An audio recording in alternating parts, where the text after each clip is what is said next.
अस्सलाम वालेकुम, good afternoon. आज का प्रोग्राम हम आपके पास लेके आए हैं जिसमें हम डिस्कस करेंगे कैटेगरीज़ के हवाले से बीइंग पार्टनर, स्पाउस और फियांसी। आप किस तरह से यूके में एंटर हो सकते हैं, रिहाइश पजीर हो सकते हैं और उसके बाद अपनी एक्सटेंशन और सेटलमेंट अप्लाई कर सकते हैं। सबसे पहले हम बात करते हैं क्या कैटेगरीज़ हैं जिनके अंडर आप वीज़ा एंट्री के लिए अप्लाई कर सकते हैं। पहले तो हम लीज से हम स्टार्ट करेंगे। फॉर एग्जांपल अगर आप एज विजिटर आना चाहते हैं लेकिन आप चाहते हैं कि आपकी मैरिज जो है यहाँ यूके में रजिस्टर हो, तो उसके लिए कैटेगरी है मैरिज विजिटर वीज़ा की। उसकी एलिजिबिलिटी क्या है? ऑब्वियसली आपको 18 साल से ऊपर होना चाहिए। आपको अगर या तो आप खुद अपने विजिट को स्पॉन्सर कर सकते हैं यूके में, अपने फाइनेंसेस मीट कर सकते हैं जो यहाँ पे लिविंग रिक्वायरमेंट्स हैं, और या फिर आपका जो स्पॉन्सर हैं या आपके जो जिनसे आपकी शादी होने जा रही है, अगर वो आपके फाइनेंशियल जो भी रिक्वायरमेंट्स हैं उनको मीट कर सकते हैं, तो आप यहाँ पे अपने वीज़ा मैरिज विजिटर वीज़ा के लिए अप्लाई कर सकते हैं। ये 6 महीने का वीज़ा होगा। जिस तरह से बाकी विजिटर अप्लाई करते हैं, आपको अपनी तमाम डॉक्यूमेंट्स इसी तरह से शो करने पड़ेंगे जिस तरह से बाकी विजिटर्स अप्लाई करते हैं। उसमें डिफरेंस सिर्फ ये है कि जो पर्पस ऑफ ट्रैवल है वो ये है कि आप यहाँ पे आएँ, अपनी मैरिज रजिस्टर करें और उसके बाद वापस चले जाएं। इसमें कोई इनकम थ्रेशोल्ड नहीं है, लेकिन अदरवाइज़ आपको ये 6 महीने का वीज़ा होता है और आके आप अपनी मैरिज रजिस्टर करते हैं।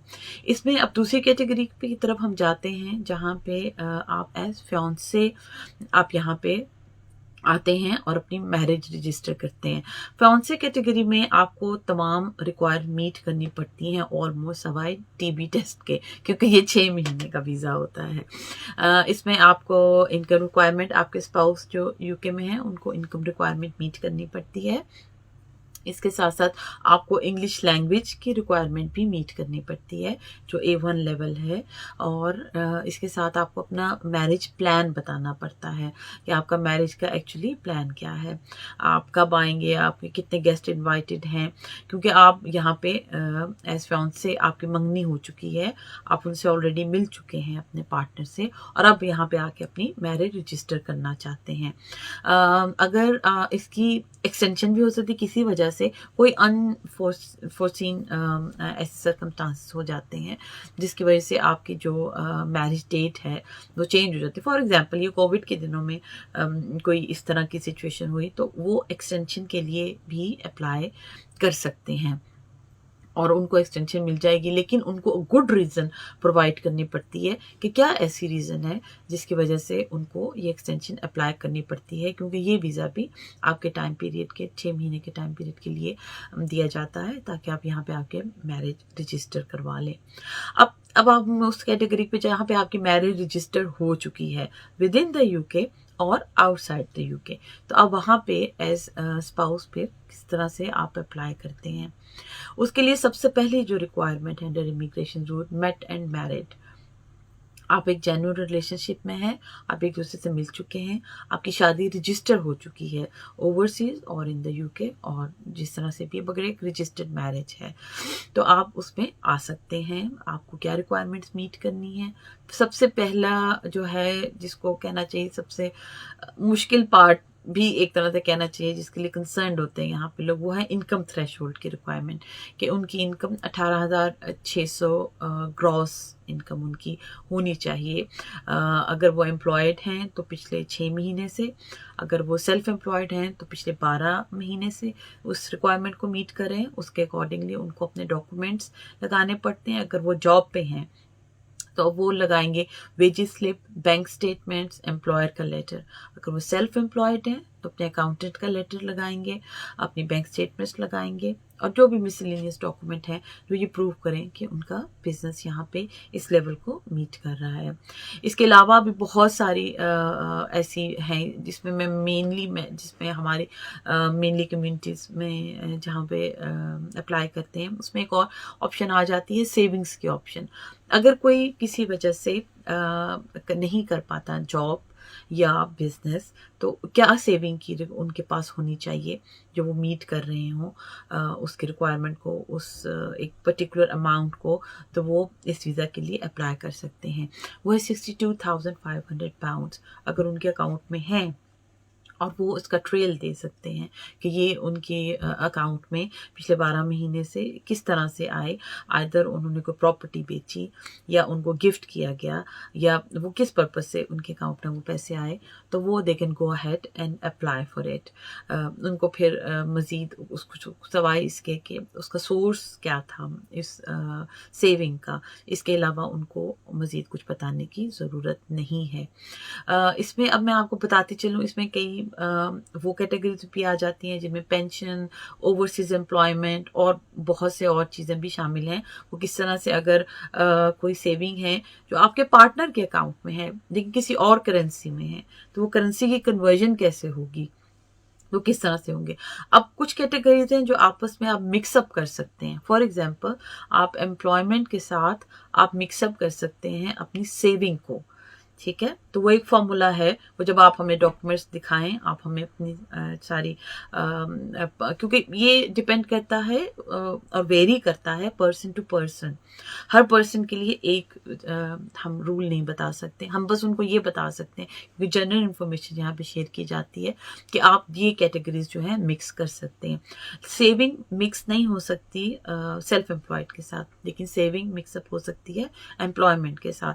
यानी आप एम्प्लॉयमेंट में 18,600 की रिक्वायरमेंट तो मीट नहीं करे। फॉर एग्जांपल, आप 16,000 है आपकी इनकम जो आपके वर्क से है, तो आपको कितनी सेविंग चाहिए होगी, तो उसके लिए एक फॉर्मूला है, उस पर फिर हम आपको बताते हैं अगर आपके पास इतनी सेविंग है और ये आपकी पर्टिकुलर है तो आपको इतने अमाउंट चाहिए सेविंग की, तो आप इस मीट कर रहे हैं इनकम थ्रेशोल्ड को और आप अपने स्पाउस को स्पॉन्सर कर सकते हैं। इसके अलावा जो मेन कंसर्न होता है वो होता है इंग्लिश लैंग्वेज का। A1 लेवल है जो सेल्स के लिए का है और जिसके लिए जो ज़रूरी होता है आपको एज स्पाउस यहाँ पे आने के लिए। इसमें अब मैं आपको एंड पे कुछ एग्जाम्पशंस बताऊंगी, अभी मैं आपको कंफ्यूज नहीं करना चाहती।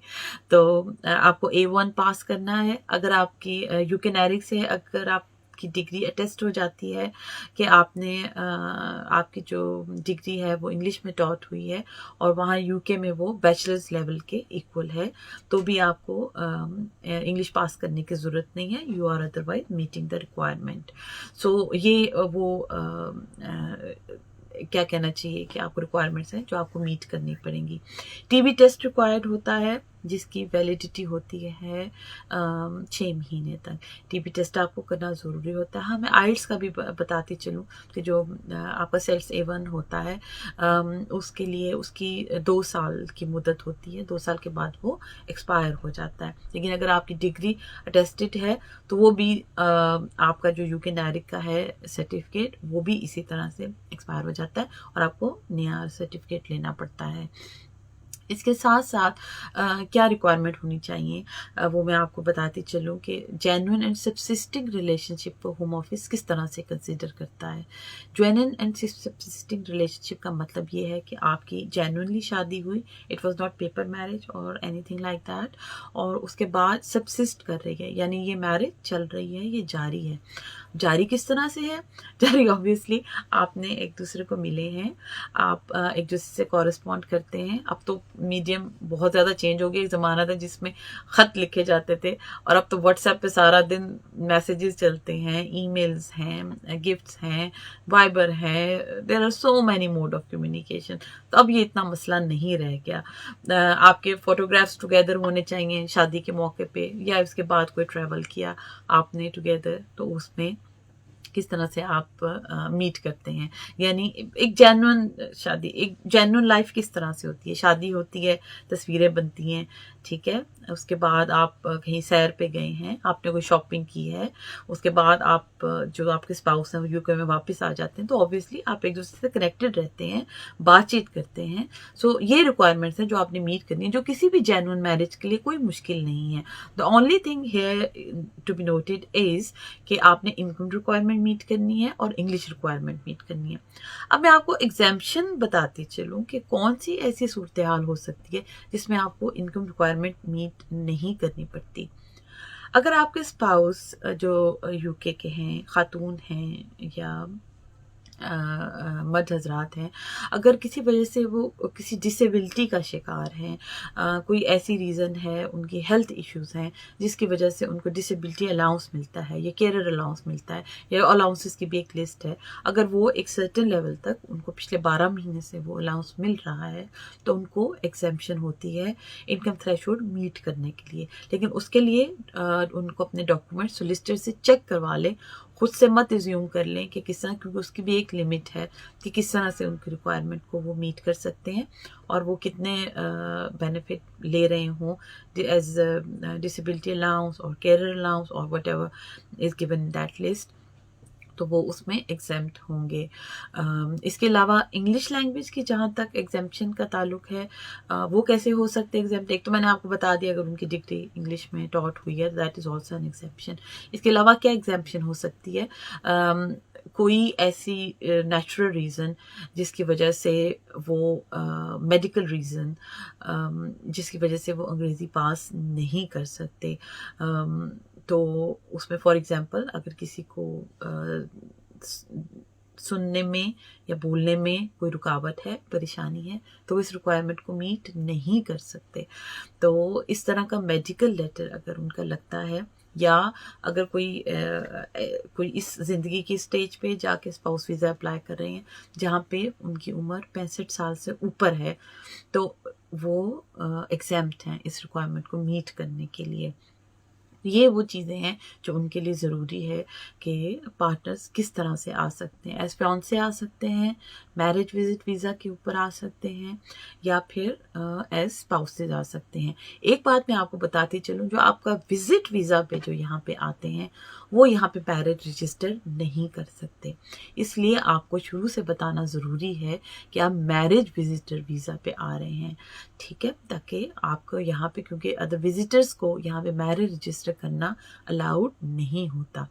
अब आपके जो भी क्वेश्चन इस कैटेगरी से मुतल्लिक हों, जो कि हमारे पास आते हैं इमिग्रेशन रूल्स पार्ट 8 और अपेंडिक्स FM, इसमें स्पेसिफाइड एविडेंस होता है, अपेंडिक्स FM SE के अंडर जो एविडेंस रिक्वायर्ड होता है, उस पर हमसे मज़ीद बात करने के लिए आप कमेंट कर सकते हैं, इस लिंक पे क्वेश्चन कर सकते हैं।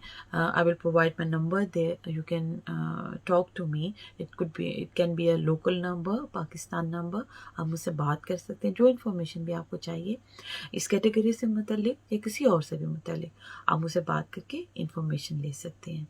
थैंक यू सो मच, आपसे फिर मुलाकात होगी।